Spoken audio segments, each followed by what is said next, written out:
A family of 3 is shot dead in a restaurant. A newly appointed emergency operator helps a couple deliver a baby over the phone. And make sure you stay until the end to hear a disturbing call made by a respected doctor. Find out more in this episode of True 911 Calls.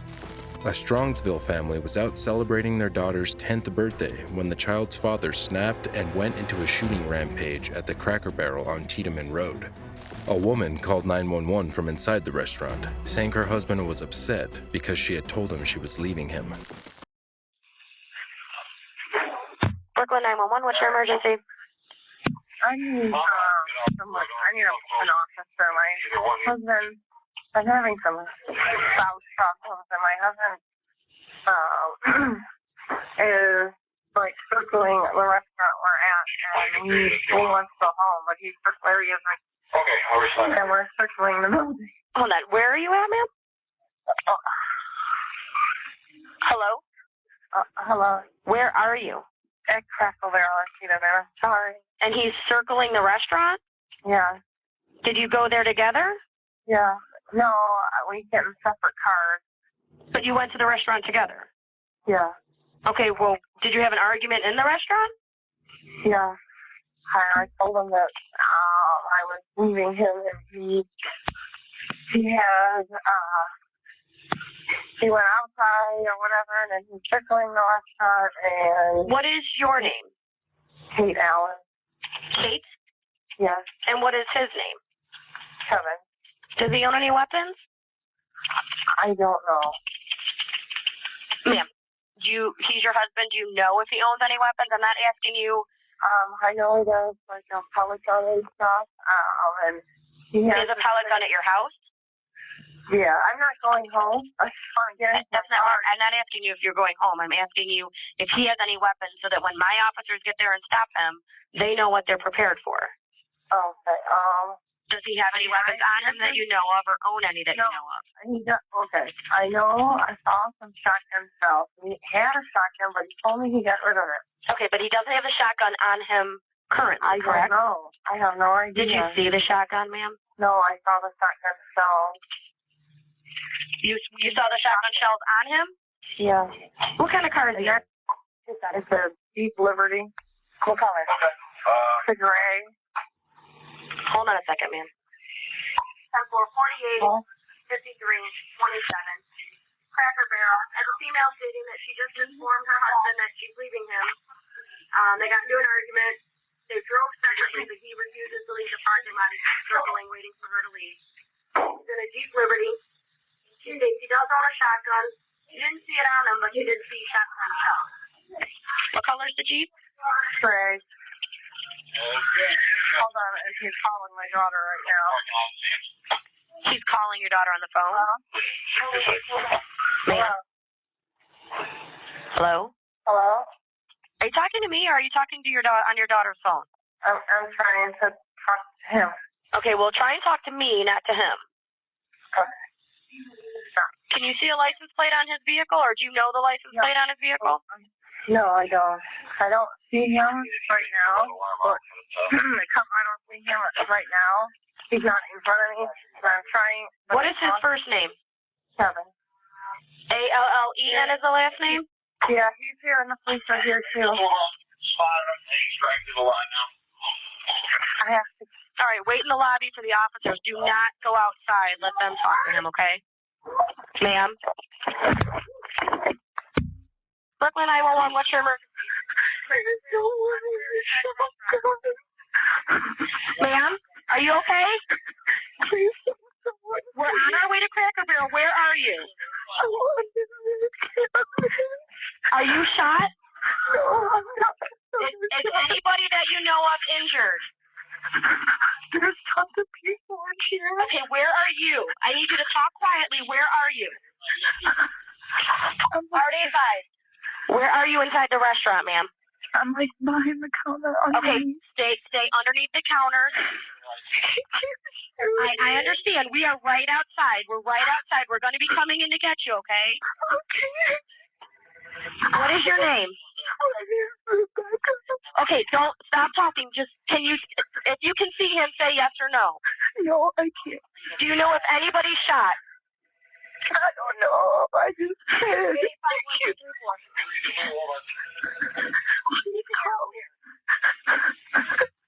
Okay, ma'am, we are right outside. I need you to calm down for me, okay? Okay. Can you see if anybody's injured from where you're at? I don't want you to shoot his kids.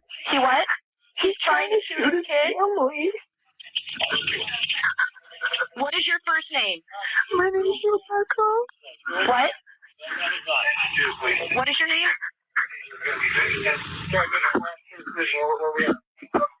He's in the girls' bathroom. Fire, I'm not going to be able to talk to you. I have a hostage on the phone and people online. He's in the restaurant. There's people still under the counter. They don't know where he's at.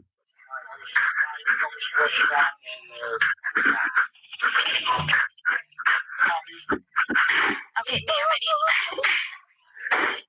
he's still shooting. I'm hearing shots over the phone.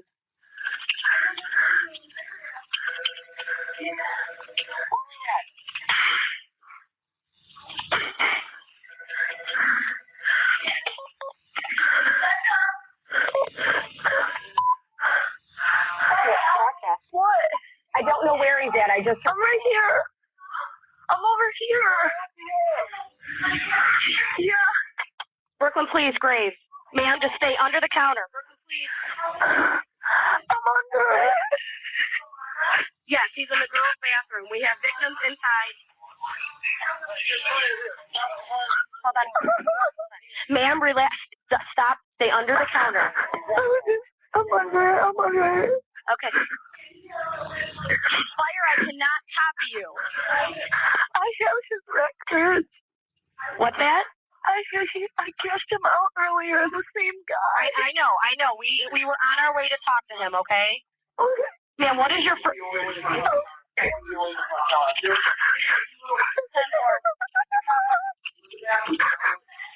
Ma'am, do you see my officers in there? No, I'm just in the corner. Okay, listen, I just need you to stay underneath the counter until the officers come get you, okay? Okay. You start telling us what's that?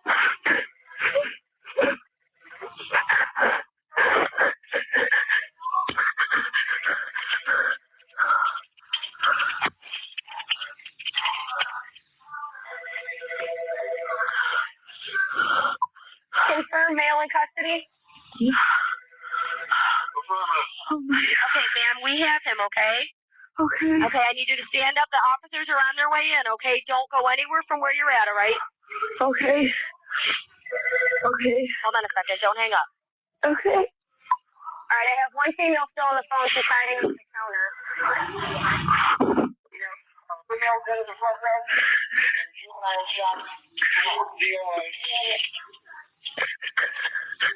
Okay, I have officers in there, okay, ma'am? What is your first name again?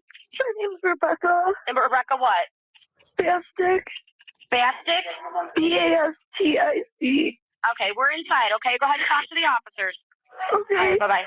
42-year-old Katlynn Allen and her 51-year-old husband, Kevin Allen, had marital problems. Just 2 days earlier, Katlynn told police in her hometown of Strongsville that she had left her husband and taken their daughters after an incident on Easter. She reported that she was afraid to go home to collect their belongings. According to the police, Katlynn said she had not been getting along with her husband and decided to take the kids and stay with a friend. She wanted it on record that they were having domestic issues.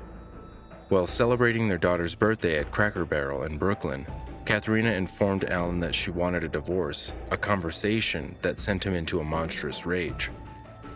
Allen left the restaurant and began circling the property in his Jeep. His wife called the police and alerted them her husband was losing it. Kevin Allen came back into the restaurant with a shotgun and, witnesses said, he selectively fired at his family. Kevin fatally shot his wife in the head and torso near the checkout counter, then shot his 10-year-old daughter Kayla in the gift shop. Next, the crazed father reportedly looked for his second daughter, Carrie, who was found hiding in the bathroom. She was shot in the abdomen and died. It was her 10th birthday. After the shooting, Kevin Allen exited the restaurant and was approached by officers. He was ordered to drop his weapon, but he refused to surrender. Officers shot Allen multiple times. He was pronounced dead on the scene, along with his wife Katharina and daughter Carrie. The shooting created panic and confusion in the restaurant, and a manager helped get people out through a rear door. Wounded Kayla was transported to a local hospital for treatment. She succumbed to the wounds and died days later. The news was confirmed with a written statement on a Facebook page set up to help share news about her health and raise funds. The statement read, "Kayla has died peacefully at home. She has been surrounded by family and friends for the past few days. This time has been the most meaningful to us as we held her and loved her, prayed for her, and said our goodbyes." Friends and neighbors were utterly shocked by the tragic restaurant shooting. I have to. I have to pay my respects. I went to high school with her. She's a very dear friend. Who thinks this? This is terrible. They were just always happy girls. I never saw a day when they weren't happy. It's sad. When I go over, I have to cry. I don't know when I look over there, it's just the idea. Because I knew him. According to police records dating back nearly 20 years, Kevin Allen had a history of threatening wives and others. These records painted the father as a violent man. In June 1995, police in Kirtland, about 20 miles east of Cleveland, arrested Allen after responding to reports of a violent argument between him and his then-wife, Janice Corlin. According to police reports, their fight transpired the same day he received divorce papers from his wife. Additionally, in 2008, Kevin was arrested for burglary and theft. Katharina's family sued Cracker Barrel, alleging it failed to protect them from Kevin. Katharina Allen's brother filed a lawsuit in Cuyahoga County Common Pleas Court. The lawsuit sought more than $125,000 in damages. The outcome is unknown. If you keep coming back to the channel but haven't subscribed yet, here is your reminder to hit that red button.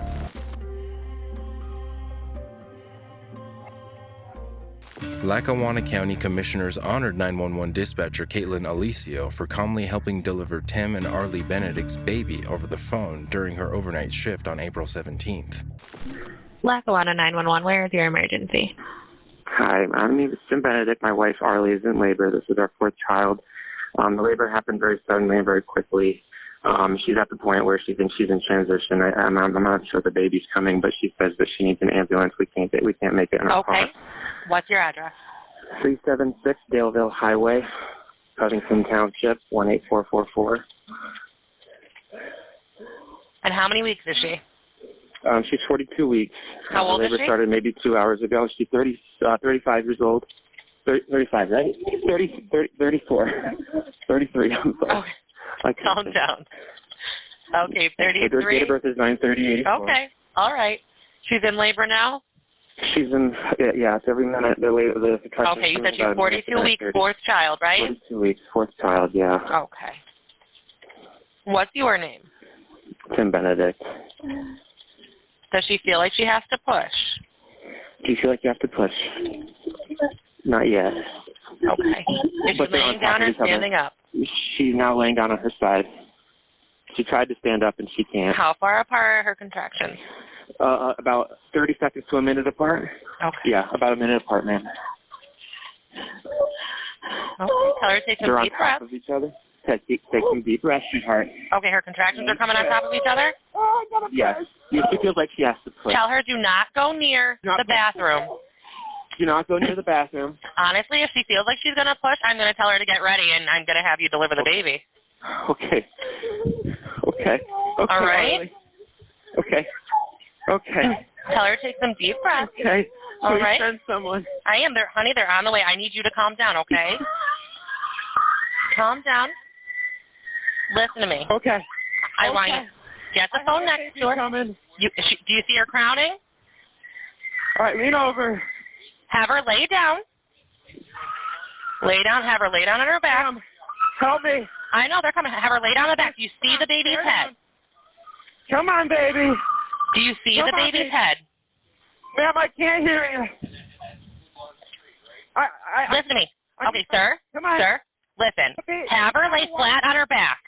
Ma'am, the bag of waters is over the baby's head. The bag of water is over the baby's head? Yeah. Calm down. Ma'am, help. What do I do? I'm helping, sir. Calm down.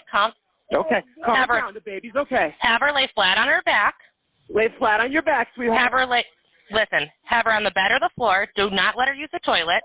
Have her She's on relax the by bed. taking slow and deep breaths through her mouth, okay? Slow and deep breaths through your mouth. Okay, now the bag of water is over the baby's head. The baby's head is through her vagina. The baby's head's out? Yes. The Okay. rest of the body, come on. All right. What do I do?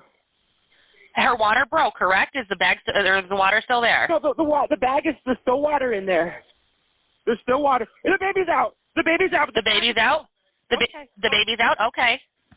Okay. She's crying. Listen, She's the baby's crying? Is she completely out? The baby's crying. Okay, good. Congratulations, number one. Number two, is the baby completely out or is she still pushing? The baby's completely out. The baby's completely out.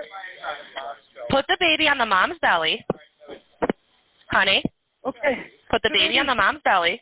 The baby's on. Okay. And suction the airway. Okay, suction the airway with what? Suction the airway with what? Calm down. Do you have anything that could suction it? Like maybe, do you have anything that could suction for it? She's crying. The baby's crying? I'm sorry, my hands got touched my wife's feces. I understand. It's okay. It's okay. Calm down. Calm down. You're watching the baby? Baby. You just delivered your baby. Congratulations. The delivery was not exactly how the parents had planned. Tim Benedict, who lives in Covington Township, called 911 when Arlee went into labor. The dispatch ambulance then broke down on the way to the Benedicts. Dispatcher Katlynn Aulisio was on the other end of the line and took Tim step by step through the delivery, helping to bring Felicity Hope into her parents' arms. An 8-pound, 2-ounce bundle of joy entered the world in the early hours of April 17th. The Benedicts have 3 other children, who were all fast asleep during the entire thing. The parents and Aulisio got to hear that 911 call all over again. Reliving those moments was more than emotional for Tim. When everything happened so quickly, I didn't know how to even ask for help, and she just knew exactly what to say to me to remind me that it's just delivering a baby. You know, it's not surgery. It's not all that I fear it could have been, and so it was pretty cool. For Aulisio, remaining calm is essential. You are the voice that they're listening to. So if you're very hyper and really excited, they're going to be hyper and excited. So the calmer you are, the calmer you're going to make the caller.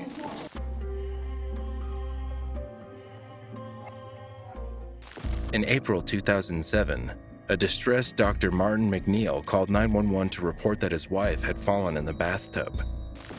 The Mormon doctor had later stood trial for allegedly murdering his wife with a cocktail of prescription drugs so he could continue an affair with the nanny.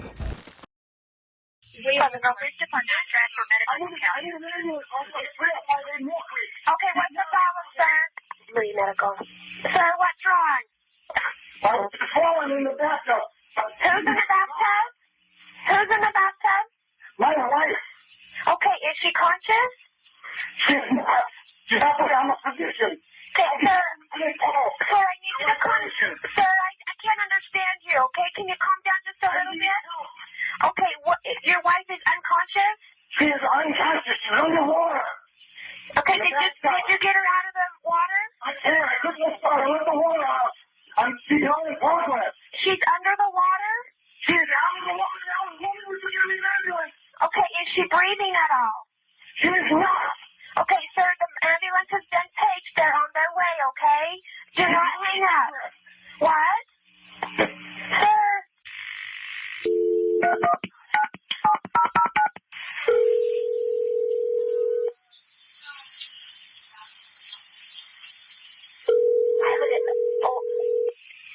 Why would an adult female be so... Sir, this is 911. Can I help you? I need help. Okay, sir, they're on their way. Is your wife breathing? She is not. I am a physician. I got CPR in progress. You're doing CPR. Do you know? Oh, no, Sir, how old is your wife? My wife is 50 years old. She just had surgery here a couple of days or a week ago. What kind of surgery did she have? She had a facelift. She had a facelift? Yes. Okay, do you know how to do CPR? I'm doing it. Okay, do not hang... Martin met his wife, Michelle McNeil, previously Summers, at an activity for the Church of Jesus Christ of Latter-day Saints young adults. Michelle was a model and a former beauty queen, The two lovebirds eloped and tied the knot in early 1976. After only 4 months of being married, Martin was arrested and charged with forgery, fraud, and theft. He was then released after serving his 6-month sentence.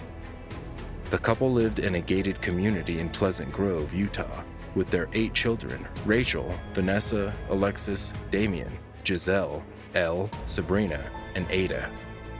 The latter 4 were adopted from Ukraine. Martin formerly practiced as a physician in Pleasant Grove, where he served in the military and had received a law degree.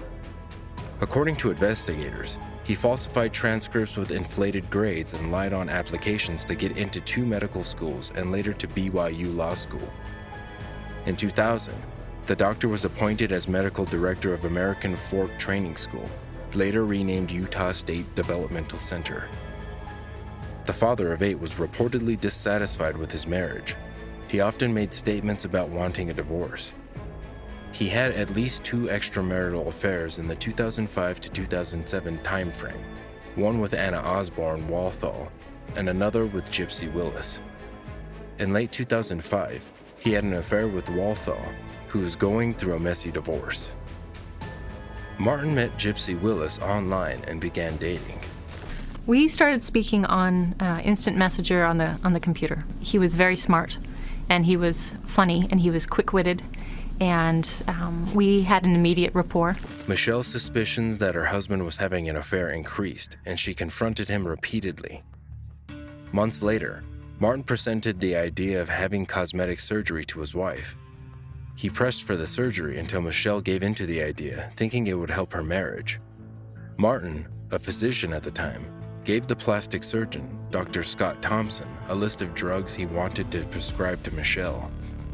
A day after the surgery, Michelle was sluggish and unresponsive when one of her daughters, Alexis, tried waking her up. Her father told her he probably over-medicated the woman. Alexis returned to medical school on April 10, 2007, believing that her mother was recovering. The following day, Michelle and Alexis talked at 8:44 a.m., and Michelle said she was doing well. At 9:10 a.m., Martin called Alexis, asking her to call her mother, saying she was concerned that she wasn't doing well and wasn't getting out of bed. Sadly, the 50-year-old had died in the bathtub of her Pleasant Grove home. Investigators ruled that Michelle's death was accidental. The autopsy report also concluded she died of natural causes. Michelle's memorial service was held on April 14, 2007. At his wife's funeral, the doctor spoke about how life had been unfair to him. He only mentioned Michelle in passing. In a twisted turn of events, Martin's mistress attended the service. You wanted to go to the funeral of the woman whose husband you'd been having an affair with? I was sorry. I was sorry that it was inappropriate. In September 2007, a police report was filed alleging Martin fondled his then 24-year-old daughter, Alexis, on 2 occasions 3 months after her mother's death. Martin said to Alexis, "I thought you were your mother." According to the reports, in May 2007, Alexis was asleep in her parents' bed when she was awakened by her father caressing her and kissing her hand. He was supposed to be sleeping on the couch. When questioned by police, McNeil claimed that a person could not be held accountable for his actions while he's asleep. Criminal charges were filed, dismissed, then later refiled. In 2009, Martin was arrested and sentenced to 4 years in prison for fraud. He had used the identifying information from his adopted daughter, Giselle, to obtain false legal documents for his girlfriend, Willis, in Giselle's name. Willis owed substantial sums to the Internal Revenue Service, and Martin wished to avoid any possible liability for these debts. Willis was indicted on 11 similar charges. McNeil was later released in July 2012 from a federal prison in Texas. The children of Michelle and Martin McNeil questioned their mother's cause of death and insisted on reviewing the toxicology report. Linda Clough, Michelle's sister, wrote letters to Governor John Huntsman and Utah County's Attorney's Office asking them to investigate her sister's death. The revised autopsy report included drug toxicity as the cause of death. The autopsy report highlighted that Michelle would not have been able to administer the medication to herself. Utah prosecutors moved to file charges of murder and obstruction of justice against McNeil. On trial, prosecutors worked to convince the jury that Martin McNeil was responsible for killing his wife. First respondents to McNeil's 911 call described the husband as loud and distracting. He was so disruptive to the crew that as the fire chief, I removed him from the actual patient care scene. Brought onto the husband's stand was his son's girlfriend, who the doctor asked to dispose of the drugs Michelle had been taking. Did you flush the pills down the toilet? Yes. And did you do that? Yes. Did that request seem strange to you? At the time, it did seem strange, yes. Also coming forward as a witness was Dr. Scott Thompson, the plastic surgeon who performed the cosmetic surgery on Michelle. He testified that he did not typically prescribe diazepam and oxycodone for his patients. Why did you prescribe these extra drugs? That was because Martin indicated to me that he was very concerned about his wife, that she didn't handle pain well. The accused children spoke about their father in court. First, their daughter. He did not count on his daughters actually turning against him. Then, Rachel McNeil took the stand and described her relationship with her dad. How close would you describe your relationship with your dad growing up? Very close. And why would you say that?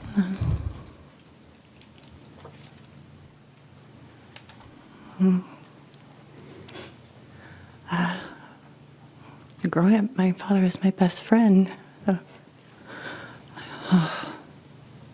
Very, very close to your dad. It's close to my dad, yes. She recalled her father's phone call when her mom died.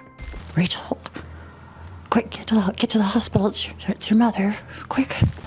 Two of McNeil's mistresses also took the stand. Walthall said, the accused offered to kill her husband and described writing an anonymous article about mercy killing in which a patient was euthanized with painkillers but was never held accountable. During one of their pillow talk moments, she remembered the doctor telling her there was a natural way to induce someone to have a heart attack. Something you can give someone that's natural, that's there after they have a heart attack so that it's not detectable after they have a heart attack.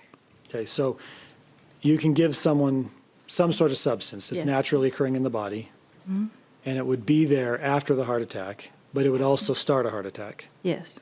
And so you could cause someone to have a heart attack, and the drug would supposed to be there anyway, and so you wouldn't be able to tell. That's correct. In an interview with ABC, his lover, Gypsy, says she regretted moving in with the family. Think to yourself, this would be a terrible idea for me to come in and be the family nanny. Yes, I did. After everything that was happening. Yes, it was a huge mistake. I'm so sorry. I only wanted to come and support the man I cared for in whatever way I could. Defense lawyer Suzanne Gustin said the jury might believe her client is a total jerk for cheating on his wife and inviting his mistress to her funeral, but that it does not mean he's a killer. She said, Martin has made poor choices in his life.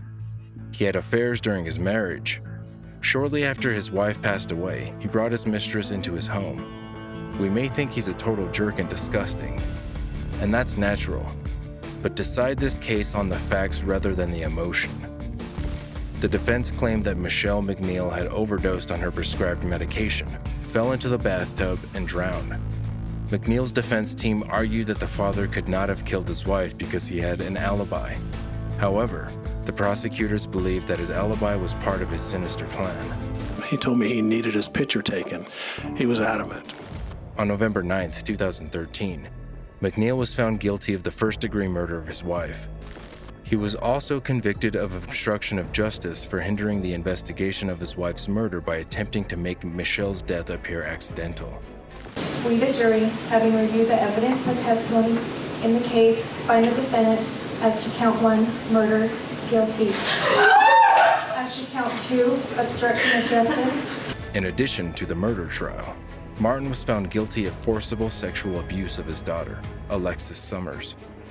Willis was shocked by the guilty verdict. It took me a little while to pull myself together. Why were you shocked? There seemed like there was so much evidence against him. The Martin I knew and loved was not the person that he was portrayed on the stand. So to this day, you don't believe that he killed Michelle? I really don't. 2.5 years into his sentence, McNeil committed suicide in prison on April 9, 2017. He was found lifeless in an outside yard near the prison's greenhouse. According to reports, the doctor used a hose and a natural gas line that was in place as a heater for the greenhouse to take his life. Don't forget to like this video if you found it interesting, and subscribe to join us in the next episode of True 911.